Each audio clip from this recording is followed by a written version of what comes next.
तीसरा, प्राण 10 होते हैं। 5 तो उपर्युक्त इंद्रियां तथा इनके अतिरिक्त मन वचन काय श्वासोच्छ्वास और आयु, इनको धारण करने के कारण जीव प्राणी कहलाते हैं। इस अपेक्षा से वे 6 प्रकार के हैं।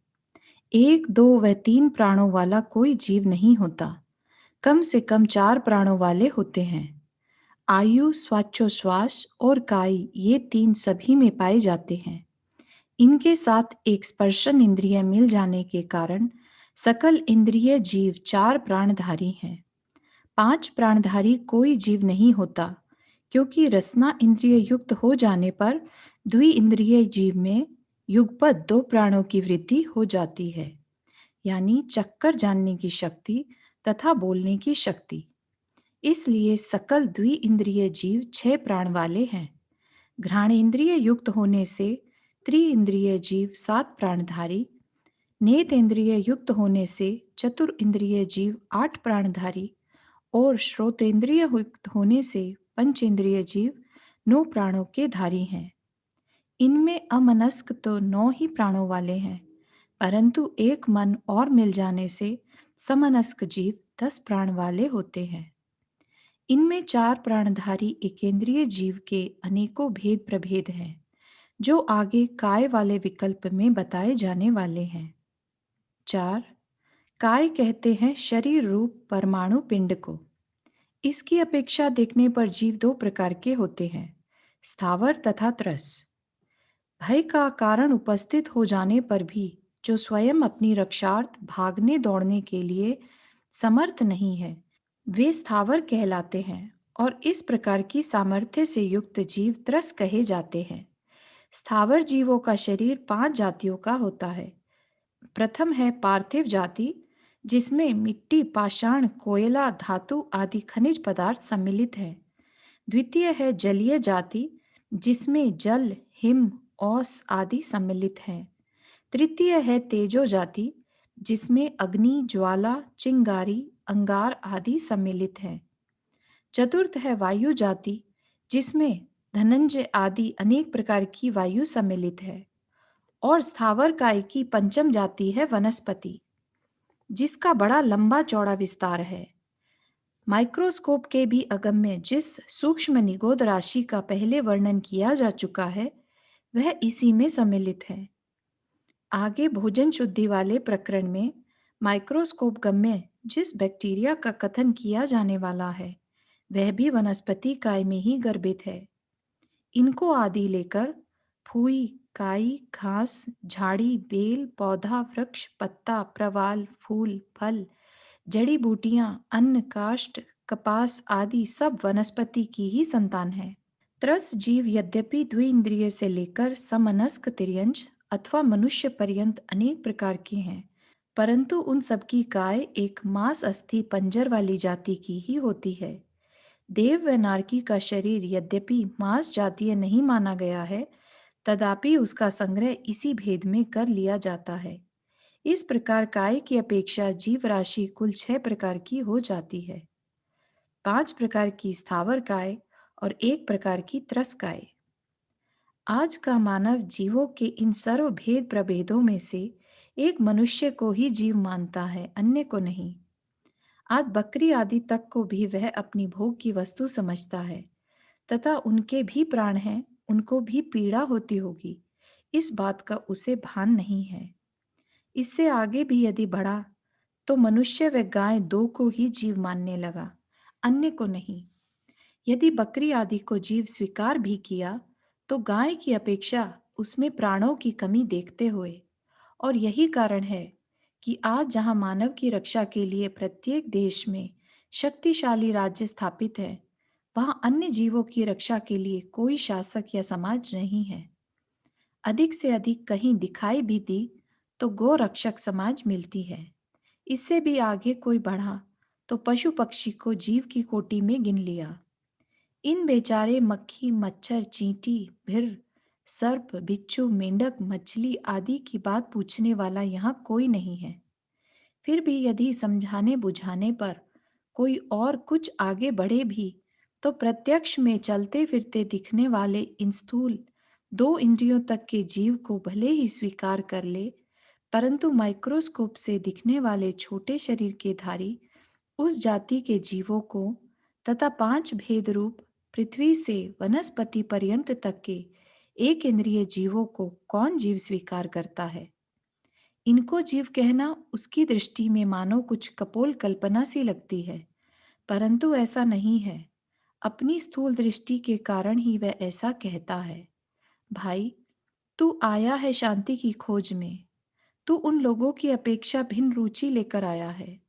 अतः प्रत्यक्ष ज्ञानियों द्वारा जानी गई इस संपूर्ण जीव राशि को स्वीकार कर, क्योंकि ऐसा स्वीकार किए बिना तू अपने जीवन को संयमित न बना सकेगा। यदि केवल स्थूल चलते फिरते जीवों के संबंध में संयमित बना भी, तो आगे जाके पूर्ण संयमित न हो सकेगा। इन सूक्ष्म व एकेंद्रीय प्राणियों को बाधा न पहुंचाने का विवेक तुझ में जागृत न हो सकेगा। अविवेक के रहते शांति की पूर्णता न कर सकेगा, और इनको स्वीकार कर लेने पर तू इस व्योम मंडल के एक एक प्रदेश पर जीव तत्व के दर्शन करेगा तथा उसके आधार पर निज तत्व के और उसके स्वभाव के अर्थात शांति के। स्थावर काय में जीवन सिद्धि। पृथ्वी, जल, अग्नि, वायु व वनस्पति, इन पांचों में स्थूल दृष्टि से देखने पर चेतन तत्व का ग्रहण यद्यपि नहीं होता, जड़वत से भासते हैं, परंतु इन पांचों में से वनस्पति शरीरधारी प्राणियों के संबंध में कुछ सूक्ष्म विचार करने से उनके प्राणधारी होने का विश्वास इस अल्प परोक्ष ज्ञान से भी हो सकना संभव है। आज के वैज्ञानिक ने भी उनमें प्राणों को स्वीकार किया है। तू भी इंद्रिय प्रत्यक्ष द्वारा वनस्पति में प्राणों के चिन्ह देख सकता है। देख, योग्य आहार जल आदि के न मिलने पर वे बेचारे कुमला जाते हैं, पीड़ा को न सह सकने के कारण बेहोश हो जाते हैं, और आहार मिल जाने पर पुनः सचेत हो जाते हैं, प्रसन्न होकर नाच उठते हैं। कुछ विशेष जाति की मांस भक्षक वनस्पति झाड़ियां व घास भी देखने में आती हैं। अफ्रीका के जंगलों में झाड़ियों के रूप में और भारत के वनों में घास के रूप में पाई जाने वाली यह वनस्पति कितने भयानक रूप से पशु पक्षी या मनुष्य को पकड़कर उसका खून चूस लेती है, यह बात सुनी होगी। नहीं सुनी हो तो सुन। इस जाति की झाड़ियां खूब लंबी लंबी, बड़ी मजबूत कांटेदार टहनियों वाली पाई जाती है। ऊपर की ओर मुंह किए खड़ी रहती है, और इसी प्रकार से इस जाति की घास भी। अपने शिकार को निकट आया जान वे एकदम सब की सब टहनियां झुक कर उसके ऊपर गिर पड़ती हैं और लिपट कर इतनी फुर्ती से उसके शरीर को बांध लेती हैं कि वह बेचारा स्वयं यह नहीं जान पाता कि अकस्मात ही यह क्या आफत आ गई। यहाँ तो कुछ भी नहीं दिखाई देता। पर वनस्पति में प्राण न स्वीकार करने वाला वह मानव यह न जानता था कि वनस्पति का रूप धारण किए हुए उसका भक्षक यहाँ विद्यमान है। उन टहनियों के अग्रभाग की नोकें उसके शरीर में प्रवेश करके कुछ ही देर में उसका रक्त चूस लेती हैं, और ढांचा मात्र शेष रह जाने पर उस कलेवर को छोड़कर पुनः पूर्ववत ऊपर की ओर मुख करके खड़ी हो जाती हैं। आहार या जल में विष मिलाकर सिंचन किए जाने पर पेड़ पौधों की मृत्यु होती देखी जाती है। इस प्रकार वनस्पतियों में मनुष्यवत ही आहार ग्रहण करने की क्रियाएं व भावनाएं स्पष्ट देखने में आती हैं। यद्यपि पृथ्वी, जल, अग्नि व वायु काय के जीवों में इस प्रकार स्पष्ट रीति से प्राणों की सिद्धि नहीं होती जैसी कि वनस्पति में, फिर भी खानों में पड़े सर्व ही खनिज पदार्थों के शरीरों की वृद्धि का होना वहां उनके अंदर जीवन को दर्शा रहा है, तथा खान में से निकल जाने पर उनकी वृद्धि का रुक जाना उनकी मृत्यु को या प्राणों के निकल जाने को दर्शा रहा है, क्योंकि खान में पड़े पत्थर की भांति ये अब बढ़ते दिखाई नहीं देते। बाढ़ के समय जल का, तूफान के समय वायु का, और पवन से ताड़ित होकर अग्नि का प्रत्यक्ष दिखने वाला प्रकोप, जिसके सामने मनुष्य की शक्ति हार मानती है, उन पदार्थों में जीवन का द्योतक है, प्राणों को सिद्ध करता है। प्रत्यक्ष ज्ञानियों ने तो प्रत्यक्ष ही उनमें प्राणों को देखा है। इन सबको सुख दुख का वेदन करते हुए जाना है। परंतु कुछ व्यक्ति वर्तमान में भी वृक्षों के हाव भाव पर से तथा उनके हिलने डुलने पर से उनकी अंतरंग पीड़ा या हर्ष के भावों को पहचानने में समर्थ हैं। अतः विश्वास कर कि इन पांचों जाति के एकेंद्रीय जीवों में प्राण है। उन्हें भी सुख दुख का वेदन होता है। उनमें भी कुछ इच्छाएं या आकांक्षाएं छिपी हैं। माइक्रोस्कोप से दिखने वाले द्विइंद्रिय आदि जीव प्रत्यक्ष ही चलते फिरते दिखाई देते हैं और एक इंद्रिय जीव बैक्टीरिया आदि बढ़ते हुए दिखाई देते हैं। विशेष प्रक्रियाओं के प्रयोग द्वारा प्रयोगशालाओं में 4 या 5 दिनों में ही उनका वृद्धिंगत रूप कदाचित कुछ झाड़ियों के रूप में ऊपर भी प्रत्यक्ष दिखने लगता है तथा सौभाग्यवश आज के विज्ञान ने उनको प्राणधारी स्वीकार किया है। अंतस्तत्व। कहाँ तक करता फिरूं मैं इनकी सिद्धि और कहाँ तक करता फिरूं मैं इनकी गिनती। क्या लाभ है व्यर्थ की इन तर्कणाओं से। अंधकार में हाथ मारने से क्या कुछ मिलता है किसी को। अनंत काल बीत गया यही तर्कणाएं करते करते। तर्कणाएं ही क्यों, मैंने स्वयं जा जाकर देखा है चारों गतियों में, स्वयं धार धार कर देखा है पांचों इंद्रियों को और दशों प्राणों को, और स्वयं ओढ़ ओढ़ कर देखा है छहों कायों को। पर उस मैं का पता नहीं चला कहीं भी मुझे, जिसे खोजने का उद्देश्य लेकर कि यह महापुरुषार्थ प्रारंभ किया था मैंने। चलता भी कैसे, घर में खोई हुई सुई को सड़क पर खोजने जाऊं तो क्या मिलेगी। मैं को मैं में न खोजकर मैंने उसे आकाश में खोजा तथा खोजा ऊपर संकेत किए गए विभिन्न जाति के 84 लाख शरीरों में। कैसे पता चलता उसका, मैं को मैं में न खोजकर मैंने खोजा स्त्री व पुरुष में, काले गोरेपन में, धनवान व निर्धनों में, प्राकृतिक सुंदरताओं व विकारों में, तूफानों में व बाढ़ों में, झोपड़ियों में व महलों में। पर कैसे मिलता है वह वहाँ, जबकि वहाँ वह था ही नहीं। और आज भी इस उन्नत विज्ञान की सहायता से बड़े बड़े आविष्कारों के द्वारा अनुसंधानशालाओं में मैं बराबर खोज रहा हूँ इसको, पर व्यर्थ। आज परम सौभाग्य से इन भीतराग गुरुदेव की शरण को प्राप्त हो मानो मैं कृतकृत्य हो गया हूँ। इतने काल तक इसकी खोज के पीछे व्याकुल होकर भटकता हुआ मैं आज इनकी कृपा से इस रहस्य को पाकर कितना संतुष्ट हुआ हूँ कह नहीं सकता। मानो मेरा भ्रम ही मिट गया है। आज उसे जानकर मुझे स्वयं अपने ऊपर हंसी आ रही है। कितनी सरल सी बात थी और कितना भटका इसके पीछे। यह भ्रम की ही कोई अचिंत्य महिमा थी जो आज तक मुझे इसके दर्शन नहीं होने देती थी। आज गुरुदेव के प्रसाद से यह भ्रम दूर हो गया और मैं जान पाया कि वह मेरे अत्यंत निकट है जिसे मैं इतनी इतनी दूर खोजने गया। विचारिए तो सही कि कोई हीरे की अंगूठी आप तिजोरी में रखने को जाते हो, मार्ग में मैं मिल जाऊं और आपको कोई आवश्यक कार्य बता दूं। आप अंगूठी को अपनी उंगली में पहनकर काम में जुट जाएं। सांझ पड़े घर आए तो अंगूठी याद आए। हैं, कहाँ गई। तिजोरी में पुनः पुनः देखें, संदूक खोलें, रसोई घर में एक बर्तन को उठाकर और कभी दूसरे बर्तन को। संभवतः उन्हें ठोक ठोक कर भी देखने लगे कि कहीं ये बर्तन निगल ही तो नहीं गए उसे, और व्याकुलता में न मालूम क्या क्या करने लगे। पर क्या इस प्रकार वह अंगूठी मिलेगी।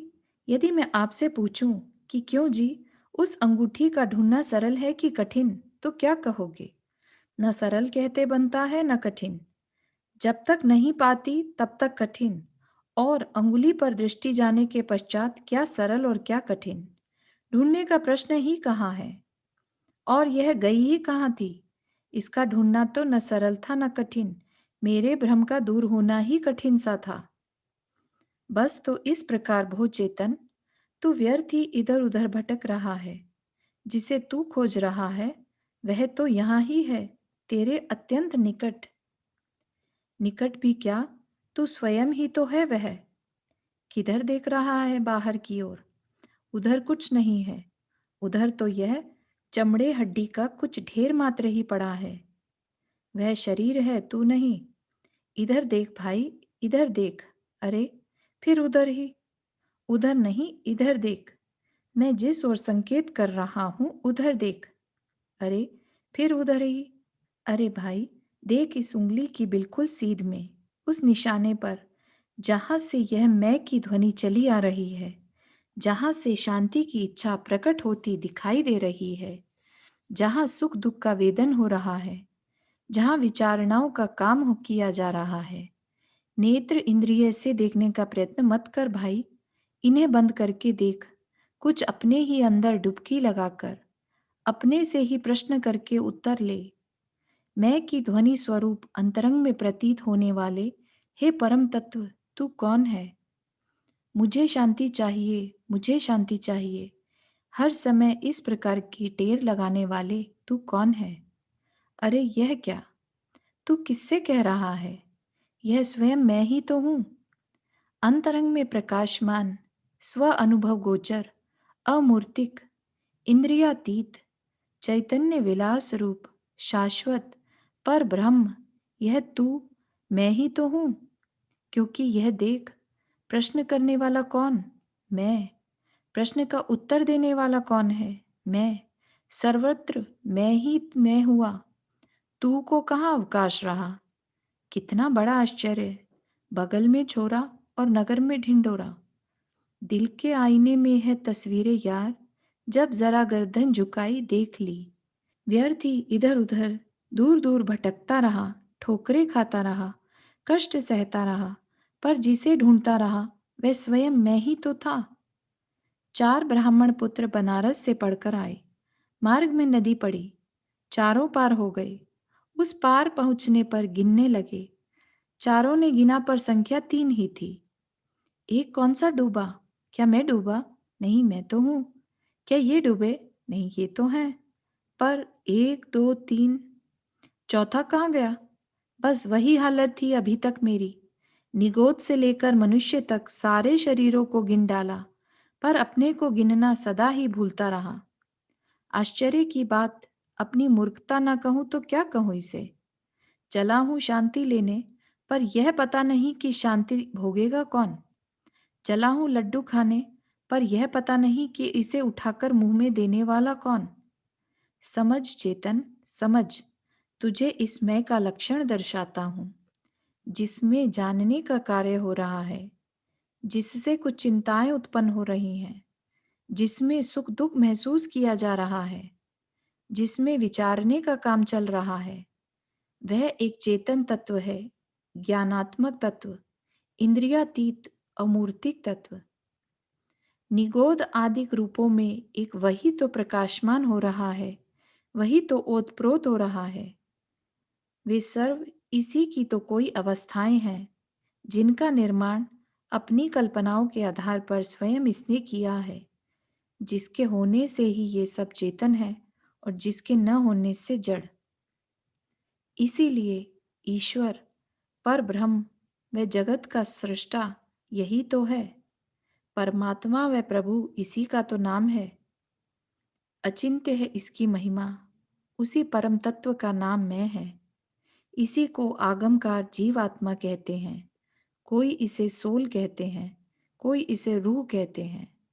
पर इन सब नामों की अपेक्षा इसका नाम मैं लिया जाना अधिक उपयुक्त है, क्योंकि मैं शब्द को सुनकर साक्षात रूप से मेरा विकल्प उस परम चेतन तत्व की ओर जाता है, और जीव या आत्मा सुनकर मैं इसे कहीं अन्यत्र खोजने लगता हूं। देखिए, क्या अनेकों बार मेरे में यह विकल्प उत्पन्न होता नहीं देखा जाता कि एक दिन मैं भी मरूंगा, लोग मुझे अर्थी पर लाद कर ले जाएंगे और जला देंगे, और यह आत्मा इसमें से निकलकर कहीं अन्यत्र जाकर जन्म धारण कर लेगा, मानो कि वह आत्मा मुझसे पृथक कोई दूसरा पदार्थ हो। इसलिए इस सब लंबे वक्तव्य में जीव शब्द के स्थान पर मैं शब्द का प्रयोग करूंगा, बिल्कुल उसी प्रकार जिस प्रकार की क्राइस्ट ने बाइबल में और वेद व्यास जी ने गीता में किया है। जितना छोटा शब्द उतना ही महान तत्व। एक अक्षर वाले इस छोटे से शब्द का वाच्य यह महातत्व यद्यपि साधारण दृष्टि से देखने पर दिखता है केवल देह प्रमाण, वायु की भांति संकोच विस्तार द्वारा यथालभ्य, छोटे व बड़े शरीर में समा जाने वाला। तदपि तात्विक दृष्टि से देखने पर यह है विभु, सर्वव्यापक, सर्वगत। आदानानपमानं णाणम्णेयपमानमुद्दिष्टं णेयं लोयालोयं तमहाणाणं तु सवगयम्।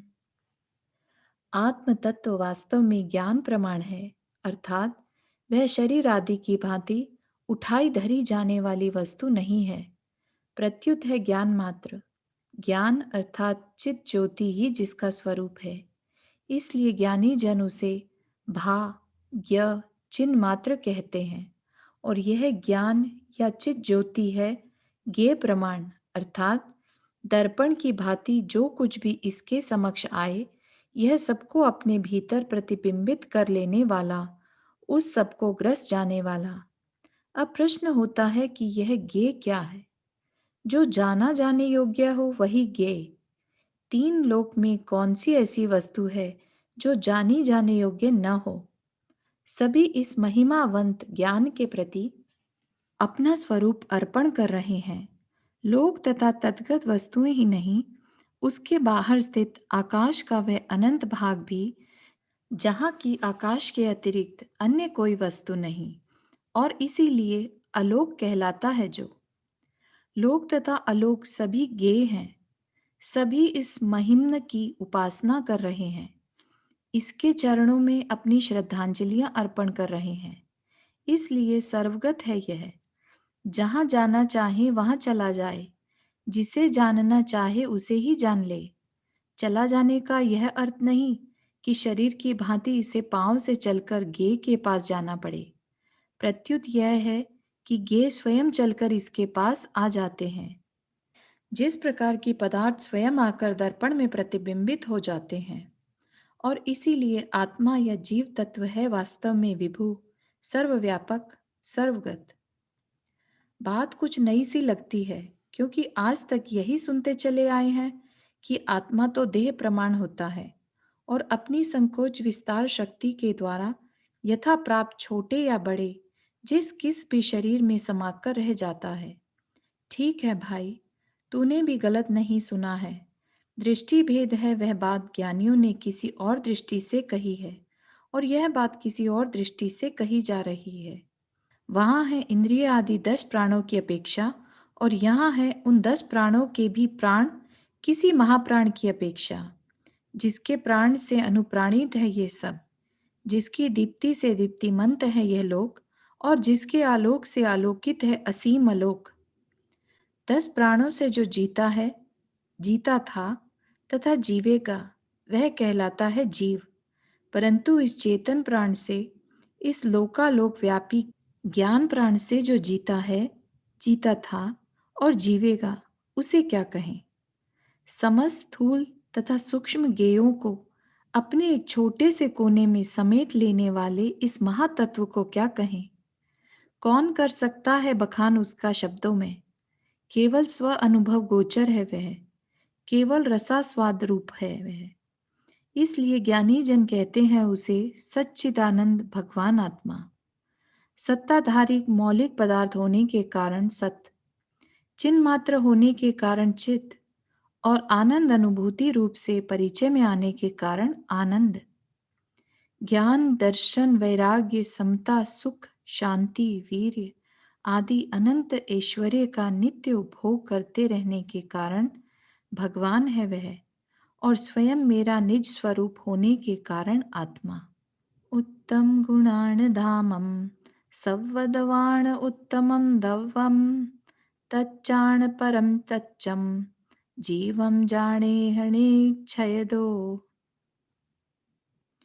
भले ही साधारण जनों को समझाने के लिए जीव नाम से कहा गया हो यह, परंतु वास्तव में देखा जाए तो सर्वगुणों का धाम यह महातत्व सर्व द्रव्यों में उत्तम द्रव्य है और सर्व तत्वों में उत्तम तत्व है।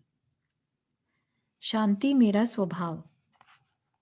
गुरुओं के प्रसाद से सच्चिदानंद भगवान के अथवा निज परम चेतन तत्व के दर्शन कर लेने के पश्चात, इससे पहले कि मैं शांति में बाधक अन्य पदार्थों के स्वरूप का वर्णन करूं, यह जानना आवश्यक प्रतीत होता है कि यह शांति क्या है और कहाँ रहती है, क्योंकि शांति का निवास जाने बिना मैं इसकी रक्षा कहाँ जाकर करूं, यह शंका बनी रहेगी। पूर्व कथित 7 बातों में इस प्रश्न का अंतर्भाव पहली बात में अर्थात मैं क्या हूँ वाले प्रश्न में हो जाता है, क्योंकि मैं का लक्षण करते हुए उस लक्षण के अंग स्वरूप एक बात यह भी कही गई है कि जिसमें से शांति की इच्छा उत्पन्न हो रही है वही मैं हूँ। शांति की यह इच्छा ही शांति की ओर मेरे झुकाव को सिद्ध करती है। स्वतंत्र रूप से जिस ओर वस्तु का झुकाव होता है उसे स्वभाव कहते हैं। जैसे कि अग्नि के द्वारा गर्म किया गया जल अग्नि के संपर्क से जुदा होकर स्वतंत्र रूप से शीतलता की ओर ही झुकता है, और यदि देर तक पुनः अग्नि का संयोग प्राप्त न हो पाने पावे तो वह स्वयं शीतल हो जाता है। इसलिए जल का स्वभाव उष्ण न होकर शीतल है। इसी प्रकार अगले प्रकरणों में बताने जाने वाले अन्य पदार्थों से संपर्क दूर होने पर मैं स्वतंत्र रूप से शांति की ओर ही झुकता हूँ। विरोध दूर हो जाने पर झुकाव शांत होने के प्रति ही होता है। अतः मेरा स्वभाव शांति है, भले अन्य के संपर्क में आकर अशांत हो रहा हूँ। इसलिए शांति क्या है और शांति कहाँ है, इन दोनों प्रश्नों का अंतर्भाव मैं क्या हूँ इस पहले प्रश्न में हो जाता है। अतः इस स्थान पर इसकी व्याख्या कर देना योग्य है। शांति क्या है इसके संबंध में अधिकार नंबर 3 में साधारणतः 4 प्रकार की शांति का प्रदर्शन करते हुए काफी प्रकाश डाला जा चुका है। अब शांति कहाँ है यह बात चलती है। मुझे सुख चाहिए, मुझे सुख चाहिए, हर दम अंतर से उठने वाली इस प्रकार की पुकार से प्रेरित हुआ मैं आज तक क्या खाली बैठा रहा? क्या मैंने आज तक उसे नहीं खोजा? नहीं, ऐसी बात नहीं है। जिस प्रकार आज तक मैं अपने को खोजता फिरा, उसी प्रकार इस शांति की खोज भी कुछ कम न की और आज भी बराबर कर रहा हूं। शांति की खोज। अनादिकाल के इस भव संताप से संतप्त होकर मैंने विचारा कि मेरा ज्ञान ही संभवतः अशांति का कारण है। यदि इसका विनाश हो जाए तो अशांति का वेदन कौन करेगा? यह विचार कर अपने ज्ञान को मूर्छित कर सदियों पड़ा रहा मैं अचेत निगोद अवस्था में, इस बात का अनुभव करने के लिए कि संभवतः मुझे शांति मिल जाए, परंतु वह न मिली। यद्यपि अचेत हो जाने के कारण मुझे कुछ बाह्य बाधाओं संबंधी कष्ट प्रतीत न हो सका और कुछ अशांति व व्याकुलता का भान भी न हो सका, तद्यपि मैं शांति का भी अनुभव न कर सका। जैसे कि क्लोरोफॉर्म सुंघाकर अचेत किए गए रोगी को भले उस समय ऑपरेशन का कष्ट प्रतीत न हो, पर इस पर से यह नहीं कहा जा सकता कि वह सुखी है, बल्कि बेहोशी दूर हो जाने पर अवश्य में भी उसे बड़े कष्ट का वेदन होने वाला है। इस अपेक्षा से उसे दुखी कहा जा सकता है। इसी प्रकार निगोद अवस्था से कभी भी सचेत होने पर मुझे अशांति का वेदन ही होगा। इस अपेक्षा से तथा अज्ञान स्वयं दुख है, इस अपेक्षा से मैं वहां इस ज्ञानहीन दशा में भी शांति की बजाय अशांत ही बना रहा। मैं की खोज के अंतर्गत बताए गए क्रम से मैंने पृथ्वी, मनुष्य व देव पर्यंत अनेकों विचित्र रूप धरकर इसे खोजा, पर सदा अशांत बना रहा। शांति की खोज में जहां भी मैं गया, मेरे विश्वास के विरुद्ध वहां ही अनेकों बाधाएं सहनी पड़ी। पृथ्वी, जल, अग्नि, वायु व वनस्पति के रूपों में रह रहकर कुदालियों की चोट, ऊपर से नीचे गिराए जाने का कष्ट, पंखे से ताड़ित होने की पीड़ा, कुल्हाड़ियों से काटे जाना आदि अनेकों कष्ट सहे। 2 इंद्रियों से पंच इंद्रिय तक के छोटे रूपों में रहते हुए कुचले जाना, अग्नि में जलाए जाना आदि अनेकों कष्ट सहे।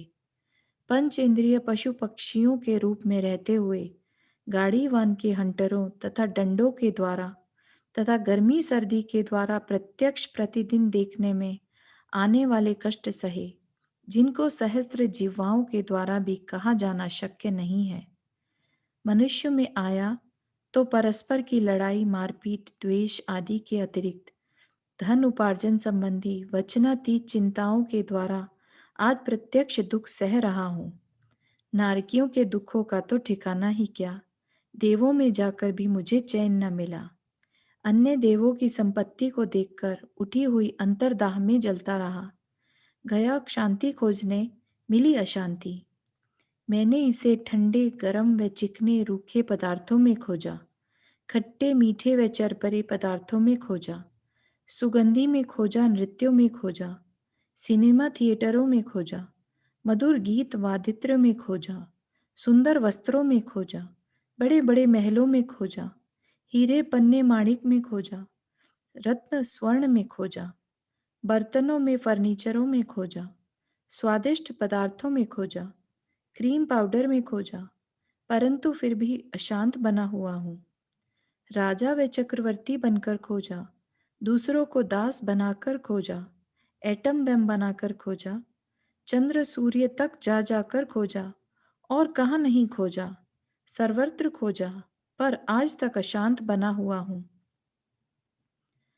प्रत्यक्ष को प्रमाण की आवश्यकता नहीं, मेरा अपना इतिहास है, कौन नहीं जानता।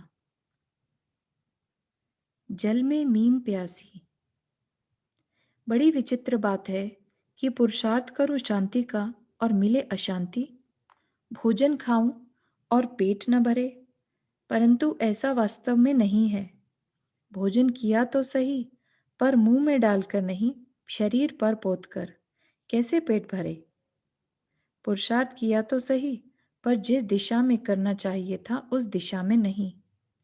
आश्चर्य है इस बात का कि असंतुष्ट रहता हुआ भी आज तक मेरे हृदय में यह बात उत्पन्न हुई कि संभवतः कहीं न कहीं मेरी भूल रह रही है पुरुषार्थ करने में, क्योंकि पुरुषार्थ का फल भले ही अल्प हो, पर उल्टा नहीं हुआ करता।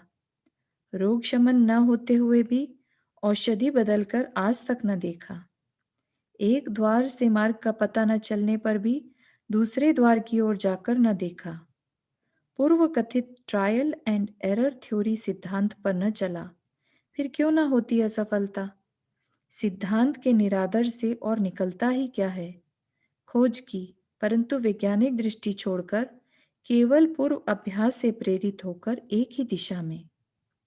आज महान सौभाग्यवश शांति भंडार वीतरागी गुरु की शरण में आकर भी क्या इसे न खोज सकूंगा? नहीं नहीं, अब इसे अवश्य खोज निकालूंगा। गुरुवर ने वास्तविक वैज्ञानिक सिद्धांत के प्रयोग द्वारा खोज निकाला है। अपनी जीवन की प्रयोगशाला में बैठकर यही मार्ग मुझको बता रहे हैं कि प्रभु, इस नई प्रयोगशाला में अर्थात अपने चेतन घन स्वरूप में आकर इसे खोज। इंद्रिय विषय संबंधी भोगों में नहीं, वहां इसका साया भी नहीं है। न मालूम क्यों तुझे वहां ही अपनी शांति के होने का भ्रम हो गया है। संभवतः इस कारण से हो कि उनके भोग के समय किंचित शांति सी प्रतीत होती है, परंतु भाई वह सच्ची शांति नहीं है, अशांति को और भी भड़का देने के लिए दावानल है। 4 प्रकार की शांति का स्वरूप दर्शाते हुए पहले ही इस बात को सिद्ध किया जा चुका है। जल में मीन प्यासी, मुझे सुन सुन आवे हांसी। एक बार कोई जिज्ञासु गुरु से जाकर पूछने लगा कि प्रभु, शांति दे दीजिए। कहने लगे कि इतनी छोटी सी वस्तु देते हुए मैं क्या अच्छा लगूं? जाओ, सामने नदी में एक मगरमच्छ रहता है, उससे जाकर कहना, वह देगा तुझे शांति। नदी पर गया, मगर को आवाज लगाई और गुरु का आदेश कह सुनाया। मगर बोला, शांति अवश्य दे दूंगा, परंतु कुछ प्यास लगी है, पहले पानी पिला दो, पीछे दूंगा। पथिक यह सुनकर हंस पड़ा और एकाएक निकल पड़ा उसके मुख से वही उपरोक्त वाक्य, जल में मीन प्यासी, मुझे सुन सुन आवे हांसी। मच्छ बोला, जा, यही उपदेश है शांति की खोज का। शांति में वास करने वाले भो जिज्ञासु, शांति सागर में रहते हुए भी शांति की खोज करता फिरता, बड़े आश्चर्य की बात है। तू तो स्वयं शांति का मंदिर है, शांति तेरा स्वभाव है। जो पुरुषार्थ तू कर रहा है, वह भले ही तू शांति का समझकर कर रहा है, परंतु वास्तव में शांति का नहीं है, अशांति का है। भोगों की प्राप्ति के प्रति प्रयत्न करना इच्छाओं की अग्नि में घी डालना है, क्योंकि भोगों की अधिक अधिक उपलब्धि के द्वारा इच्छाओं में गुणाकार होता देखा जाता है। अतः इस दिशा से, अर्थात भोग सामग्री या किसी अन्य पदार्थ से अपने उपयोग को हटाकर वहां लगाने से शांति की प्राप्ति हो सकती है जहाँ की उसका वास है। अर्थात निज स्वभाव में एकाग्र होना ही शांति प्राप्ति के प्रति स्वाभाविक पुरुषार्थ है। उसी का कारण व उपाय अगले प्रकरण में दर्शाया गया है।